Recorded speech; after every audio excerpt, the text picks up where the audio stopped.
याद करिए बीते 26 मई 2026 का वो दिन जब प्राइम टाइम न्यूज पर एलडीए के भीतर छिपे एक टाइम बम को बेनकाब किया था। हमने चीख चीख कर आगाह किया था कि बिना तकनीकी ज्ञान के स्मारक समिति के मैनेजर से रातों रात इलेक्ट्रिकल जेई बने अजय उपाध्याय को बिजली का कमान सौंपना बड़ी तबाही को न्योता है। और हमारी आशंका सच साबित हुई थी। मुख्यालय सुलग उठा था, फाइलें जलकर राख हो गई थी। आज एक बार फिर अलीगंज के भीषण अग्निकांड के बाद जहां 15 मासूमों की जान चली गई, प्राइम टाइम न्यूज एलडीए मुख्यालय के उसी खौफनाक और सुलगते हुए सच का दूसरा सबसे बड़ा पर्दाफाश करने जा रहा है।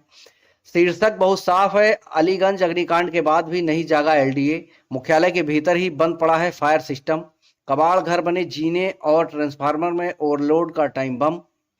सवाल सीधा है और एलडी के अफसरों के दोहरे चरित्र पर करारा तमाचा है। जो प्राधिकरण पूरे लखनऊ के निजी अस्पतालों, स्कूलों, कोचिंग सेंटरों को सुरक्षा मानकों के नाम पर धड़ाधड़ सील करने का नोटिस थमा रहा है, वो खुद अपने मुख्यालय के भीतर बिना सर्विसिंग वाले ट्रांसफार्मर, बिना टेस्टिंग वाले स्प्रिंकलर और सीढ़ियों के नीचे भरे कबाड़ पर पूरी बिल्डिंग में जगह जगह खुले बिजली के तारों के जाल बिछा होने पर आखिर क्यों खामोश है?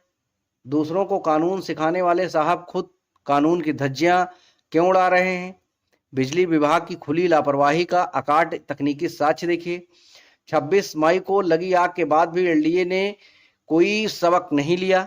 मुख्यालय परिसर में लगे इस मुख्य ट्रांसफार्मर का फेज डिस्ट्रीब्यूशन आज भी पूरी तरह चरमराया हुआ है।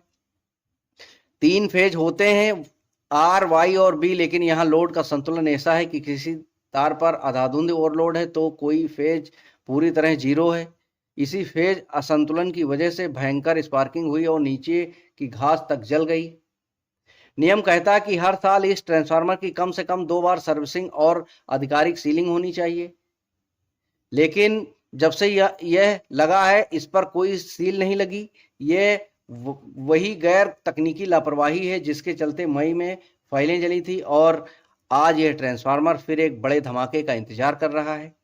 मई के अग्निकांड के समय जहां अजय उपाध्याय ने कैमरे के पीछे माना था कि आग लगी है, वहीं सिविल जेई आशीष श्रीवास्तव घटना से मुकर गए थे। चोर की दाढ़ी में तिनका साफ था और आज सुरक्षा का ढोंग देखिए। मुख्यालय की नई बिल्डिंग में फायर फाइटिंग का सामान आकर धूल फांक रहा है, लेकिन फिटिंग नहीं हुई।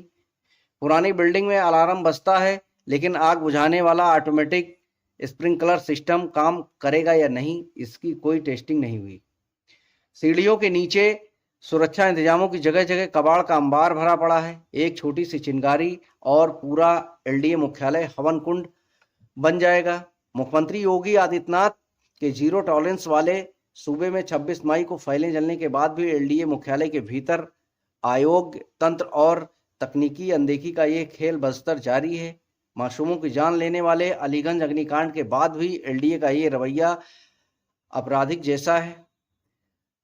अब देखना यह है कि दूसरों पर हंटर चलाने वाले एलडीए के इन बड़े जिम्मेदारों पर शासन क्या और कब कड़ा एक्शन लेता है। लखनऊ से प्राइम टाइम न्यूज के लिए राहुल वर्मा की विशेष रिपोर्ट।